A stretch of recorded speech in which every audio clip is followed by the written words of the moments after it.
London, 1888. The greatest city on earth. 5 million people living inside a maze of smoke, stone, and fog. By day, it is the capital of the most powerful empire the world has ever seen. But at night, another London wakes up. A darker London. A London where the gas lamps flicker against the mist and footsteps echo down empty streets. And on certain nights, someone is hunting. Tonight is September 30th, 1888. Before this night is over, London will never feel safe again. Come with me, walk with me, into Whitechapel. You smell it before you see it.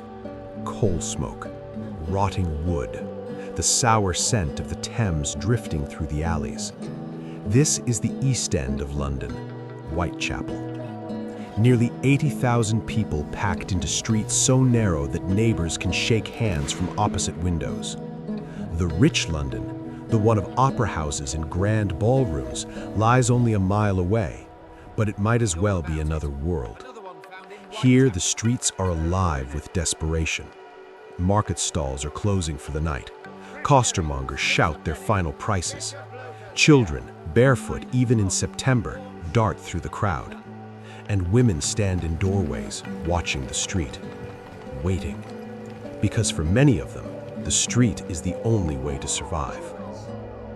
By autumn of 1888, something is already wrong in Whitechapel. 2 women have been murdered, brutally.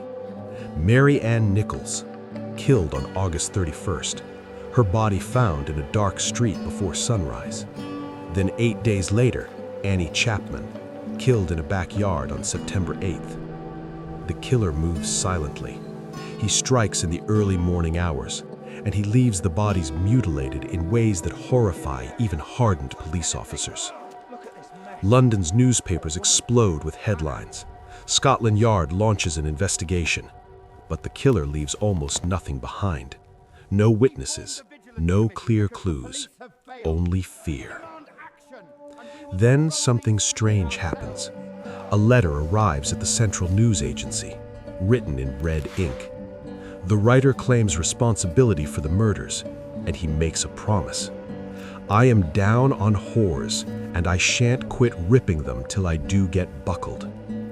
The letter is signed with a name the world will never forget: Jack the Ripper. The newspapers print it everywhere.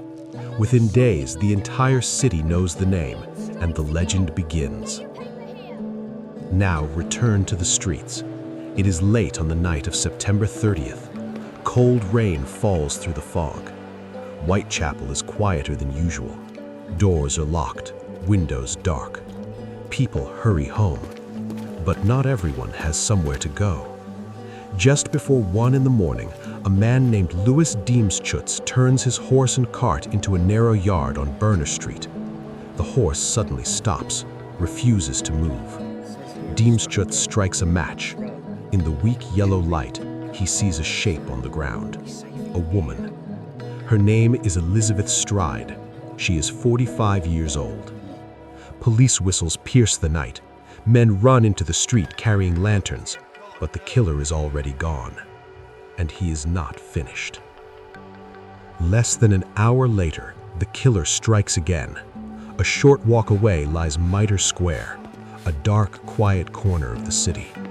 Police Constable Edward Watkins patrols the square every 14 minutes. At 1:30 he passes through, nothing unusual. But when he returns at 14:48, he finds another body. Her name is Catherine Eddowes, 46 years old. She had been released from police custody just hours earlier after being arrested for drunkenness. Now she lies alone in the square. The mutilation is worse than before. The newspapers will soon call this night the double event. 2 murders, less than 1 hour apart, and the killer vanished into the London fog. Now the city is in panic. More than 200 police officers flood the streets of Whitechapel. Detectives interview hundreds of witnesses, More than 300 letters arrive claiming to be from the killer. Most are hoaxes, but the fear spreads. Everyone becomes a suspect. A Polish immigrant barber named Aaron Kosminski, a mysterious lawyer named Montague Druitt, even in whispered conspiracy theories, members of the royal family. But evidence is thin, and every trail goes cold. Then, one final murder. November 9th, 1888. A small room at Miller's Court. Inside lies Mary Jane Kelly. She is only 25 years old. Unlike the other victims, she was killed indoors. What police find inside the room is so horrific that even experienced detectives struggle to describe it. And after that night, the murders stopped completely. Jack the Ripper disappeared as suddenly as he arrived. No arrest, no confession, no body, just silence. The mystery that never ended. More than a century has passed. Historians have proposed dozens of suspects. Modern DNA tests have even pointed towards one man, Aaron Kosminski. But the evidence remains debated, and the mystery survives. Walk through Whitechapel today, and many of the streets still carry the same names. Burner Street, Mitre Square, Miller's Court. Even the 10 Bells pub still stands. On cold autumn nights, when fog rolls in from the Thames, it is not difficult to imagine that somewhere in that mist, a shadow is still walking. Remember their names: Mary Ann Nichols, Annie Chapman, Elizabeth Stride, Catherine Eddowes, Mary Jane Kelly. They were not just victims in the story of a killer. They were women, mothers, daughters, lives shaped by hardship and ended by violence. Jack the Ripper was never caught, never identified with certainty, and somewhere in the fog of Victorian London, he simply disappeared.